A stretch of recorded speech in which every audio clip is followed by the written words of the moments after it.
Esta es una cita típica de una pareja en Transnistria, arriba de un tanque de guerra. Yo no puedo creer ni qué estamos haciendo acá. Nos preguntaron curiosamente si llevábamos cámaras. Mira, atrás del cartel hay dos personas ahí escondidas. Se nota que hay mucha presencia de gente controlando todo. Policías, militares, hasta civiles incluso. Miren lo que es este bar. Acá un restaurante, una especie de cantina. Y a lo lejos veo una persona atrás de un árbol.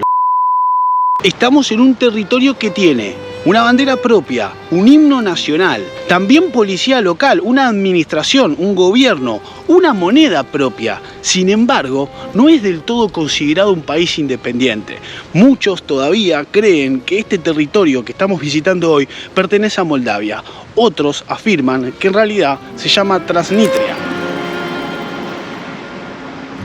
Moldavia tiene una particularidad y es que hay un territorio que se autoproclama independiente y que obviamente es una zona conflictiva. Está en los límites con el país vecino, Ucrania, y se llama Transnistria. Vamos a ver si podemos llegar a esta zona. Casa de Perón, Calla de Perón. Yo tengo el culo lleno de preguntas, no sé cómo vamos a llegar. Esta es como la caja, digamos. Aló, ¿tu transport? Sí.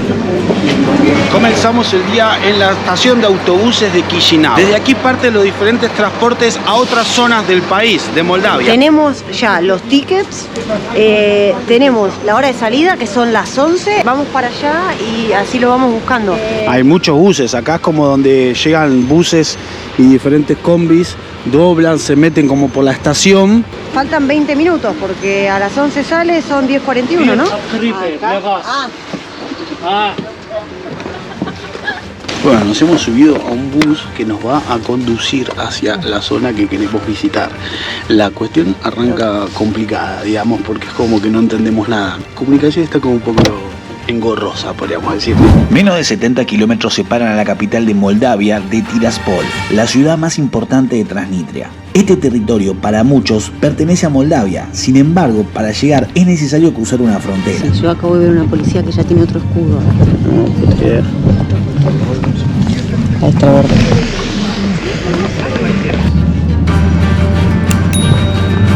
Cruzar la frontera no fue tan difícil. Bueno, nos pidieron el pasaporte, obviamente nos preguntaron cuánto tiempo íbamos a estar y cuándo era que nos íbamos, que nosotros lo vamos a hacer esto en el mismo día. Y también nos preguntaron, curiosamente, si llevábamos cámaras. ¿Se podrá grabar acá? Bueno, vamos a tratar de hacer todo lo posible. En nuestro afán por mostrarles el lado B de Europa, hemos llegado a un territorio que realmente, si Moldavia era desconocido, esto, mis amigos, quiero que sepan que es aún más todavía desconocido. Yo no puedo creer que estemos acá. Bien, amigos, oficialmente estamos en Tiraspol, que sería la capital de Transnistria. Sí, el dato curioso es que no nos han sellado el pasaporte precisamente por esta situación conflictiva. Hay poco video porque te recontra cagás en las patas en la frontera donde dicen, ¿tenés cámaras? ¿Sos periodista? No, a todo. Para muchos, Transnistria no existe. Es un territorio, un enclave bastante controversial. Lo envuelve obviamente una mística, una cuestión antigua, como de otra época. Pero también representa un sitio del cual poco podemos afirmar, un gran misterio. A mí me llama mucho la atención encontrarme todas estas estructuras. Es lo mismo que me pasa cada vez que llego a alguna nación que no está reconocida. Es como parlamentariamente no se reconoce, pero acá hay gente, hay edificios, hay una vida cotidiana que sucede. Acá podemos ver que están los vecinos tomando un poco de aire. Muchas veces también bajan los chicos a jugar porque tiene algunos juegos, hay toboganes, hamacas y todo ves alrededor. Ahí hay un hombre colgando la ropa. Así son las clásicas construcciones soviéticas que las hemos visto en muchísimos países de Europa. Incluso también, por ejemplo, en Alemania puede haber algunos de estos barrios. Y sí, es la herencia, el tipo de edificación y la organización de la ciudad. Este es un típico barrio en Tiraspol, la capital de Transnistria. Miren lo que es este enorme edificio que por arriba pareciera abandonado totalmente, pero por abajo tiene un supermercado. Si vieron nuestros videos anteriores ya saben que estamos recorriendo Europa en la otra cara cara, podríamos decir, del continente, y nos interesa mucho ir a esos destinos que son poco conocidos o quizás no forman parte del itinerario principal de cualquier turista cuando hace un viaje por Europa. Ni bien llegamos, nos encontramos con que los carteles están escritos en cirílico. No sé si esto es ruso o rumano. Bajamos en la estación de autobuses y nos encontramos con un paseo verde. Muy bonito este recorrido. Sí, y en todo el camino hasta acá también vimos que había muchos parques. Yo estoy flasheando muchísimo, les digo la verdad, tengo como el cerebro otra vez en el estado revolucionado. Es como volver a Rusia, hay muchas cosas que me hacen acordar, un montón de simbologías, está lleno de banderas y también como el aspecto general, ¿no? La estética. Lo que más me sorprende es la cantidad de militares que vemos por las calles, porque podemos encontrarnos con soldados en las esquinas, hay algunos camiones, tanques incluso hemos llegado a ver, y creo que la presencia militar corresponde al ejército ruso. Sí, esa es una trampita, que en el momento de firmar la paz, las partes se acordaron de que se iban a retirar, entre otras cosas, las tropas rusas de este sitio. La realidad es que Rusia dijo, sí, yendo, ya nos vamos, y no se fueron.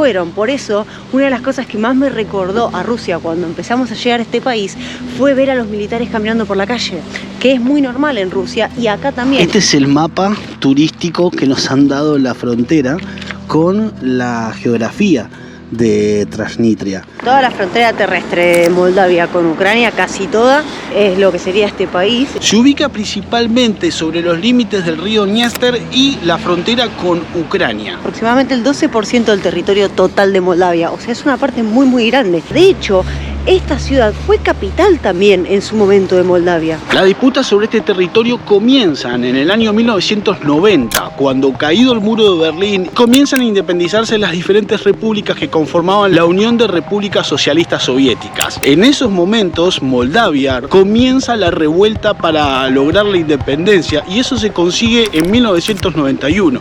Sin embargo, en este territorio se negaron a formar parte y decidieron declararse independientes. Inmediatamente comienza la guerra de Transnistria, que fue una guerra que enfrentó a los ejércitos de Transnistria, que precisamente recibió el apoyo de Rusia, con los moldavos. Fue un combate bélico que, si bien tuvo un fin, no marcó ninguna victoria para ninguno de los dos lados. Por eso todavía este territorio se encuentra un poco a la deriva en cuestión legal. Mira, Lele, este es el río Dniester, que es el que le da nombre a este lugar, porque la traducción del nombre en ruso de este país es la tierra que está al otro lado del río Dniester. Ahora mismo estamos cruzando el puente que no tiene como una veredita, un camino para peatones, entonces tenemos que ir por el borde. Estamos cerquísima de Ucrania. Sí. Yo no puedo creer ni qué estamos haciendo acá. También desde acá podemos apreciar el río en su inmensidad y tener una vista panorámica de este paisaje natural. Acá hay un tanque, miren qué curioso este tanque, que está en el centro de la ciudad, es un tanque decorativo que tiene arriba una parejita, ¿no? Sí, es una historia de amor preciosa, como chicos, ¿cómo se conocieron? Bueno, estábamos comiendo unas palomitas arriba de un tanque de guerra y sentí que debía besarlo. Hermosa la primera cita arriba de un tanque, ¿no? Qué lindo. Y atrás está como la iglesia ortodoxa. Oh, precioso.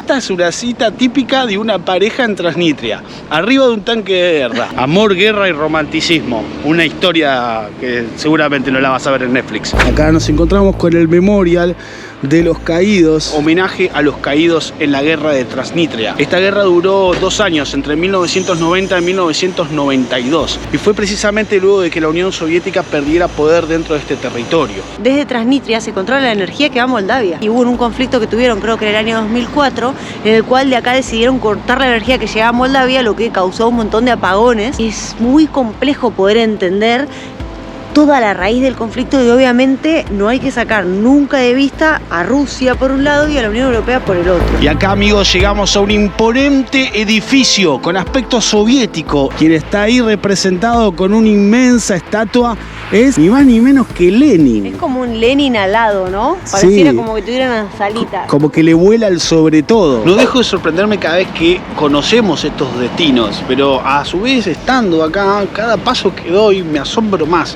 Sí, ¿no? ni siquiera sé si somos conscientes de dónde estamos.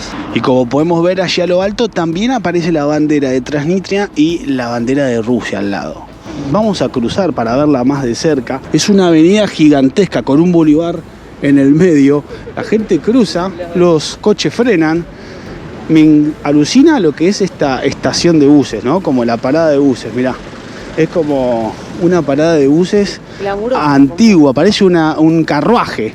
Es de princesa como San Petersburgo. Estamos como en una gran y extensa plaza, tiene una magnitud bastante grande, por lo menos porque está casi vacía, digamos, tiene algunos canteros, un monumento en el centro de un hombre cabalgando, vaya a saber quién es ese hombre, y donde mires, donde creas que no hay nadie, siempre hay alguien escondido. Mirá, atrás del cartel hay 2 personas ahí escondidas. ¿Sabés qué me pasa? Que cada vez que estamos grabando siento que puede ser que estemos en un espacio vacío, sin nadie, y a lo lejos veo una persona atrás de un árbol, o sea, es algo como que no dejo un poco de flashear. Vos estás flasheando con el control soviético, ¿no? Yo estoy flasheando con que es una zona muy custodiada, se nota que hay mucha presencia de gente controlando todo, desde policías, militares, hasta civiles incluso. También fiel al estilo soviético, los monumentos son gigantes. Este país es políglota, ¿por qué? Bueno, porque se habla ruso, ucraniano y rumano utilizando el alfabeto cirílico. De hecho, en los colegios se da 2 idiomas, el ruso por defecto y después se puede dar o el ucraniano o el rumano. Y caminando por esta ciudad es muy común encontrarnos con símbolos que representan al comunismo. Me hace acordar también a cuando estuvimos en Vietnam. Ahora entramos como una especie de mercado de plantas o de flores. Está lindo. Hermoso, estas son todas las plantitas que están en la calle principal. Parecido al mercado central de Chisinau, Moldavia, nos encontramos con un enorme playón repleto de puestos que ofrecen frutas, verduras, productos frescos, una gran variedad de alimentos de la tierra. Existen estas balanzas, que lo hemos visto también en otros países, como para que puedas chequear que efectivamente te dieron lo que pediste. De esa manera poder tener un precio justo y saber exactamente cuánto te cobran. Venden como los productos de su huerta, ¿no? Me da esa sensación como que son directamente de primera mano, por la forma que tienen también de exhibirlos. Y acá nos encontramos con una iglesia ortodoxa, también de grandes dimensiones. Miren lo que son esas cúpulas doradas. No nos la podemos perder, vamos a entrar a conocerla, a ver cómo es por dentro. Impresionante esta iglesia, llevaba un tiempo sin entrar a una iglesia ortodoxa y me había olvidado del arte increíble que tienen en todas las paredes, en las cúpulas, en las columnas. Está presente en todas las superficies de la iglesia. Miren, este es el establecimiento de un colegio, por lo que interpreto, por la cantidad de niños. Acá está el patio, no nos vamos a meter, pero igual está abierto.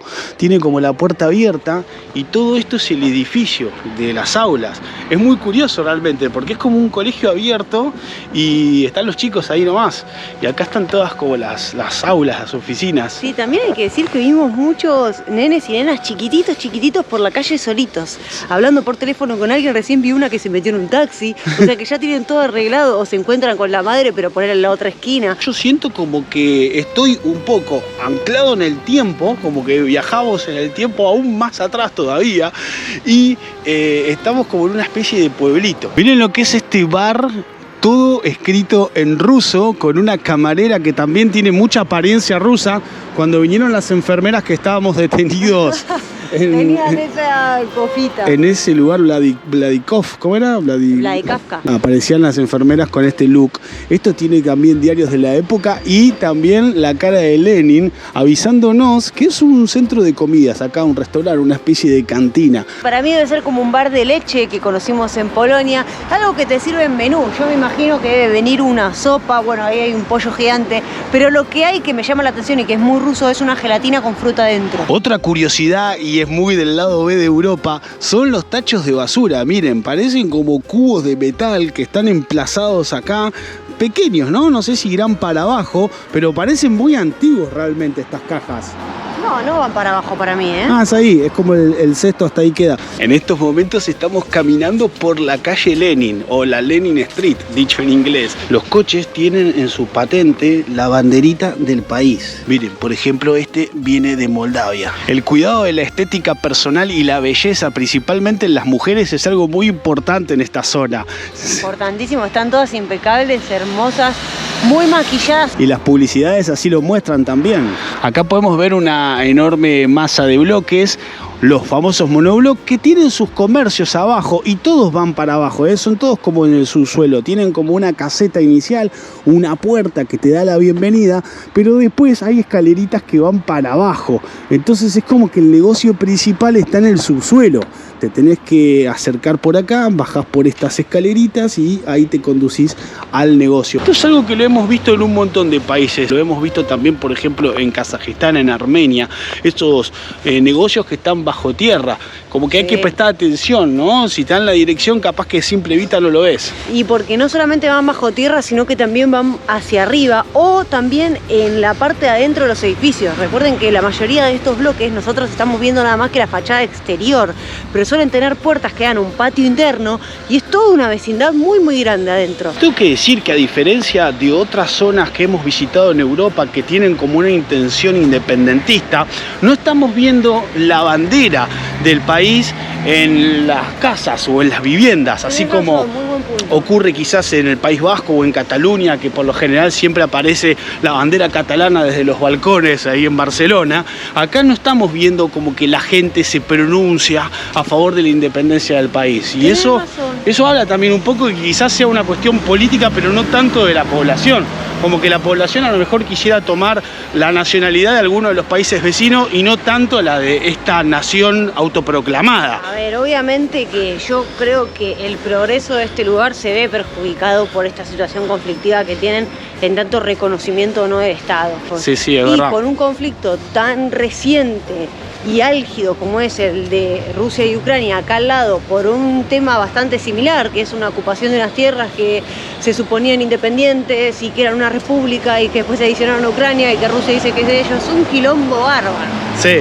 Bueno, habría que ver cómo evoluciona este territorio con el paso de los años, de qué manera se acomoda la historia, de qué forma se organizan también las discusiones diplomáticas. Lo complejo muchas veces hace a lo interesante, y eso es lo que nosotros buscamos con este tipo de videos. No vamos a encontrar la verdad revelada, no les vamos a decir lo que es y lo que no es. Eso será tarea del hogar, tendrán que sacar sus propias conclusiones. Desde Tiraspol, la capital de Transnistria, los saludamos y les agradecemos su compañía. Suscríbanse al canal y activen la campanita para no perderse nada de esta gira de vuelta al mundo. Nos encontramos en el próximo video. ¡Hasta luego!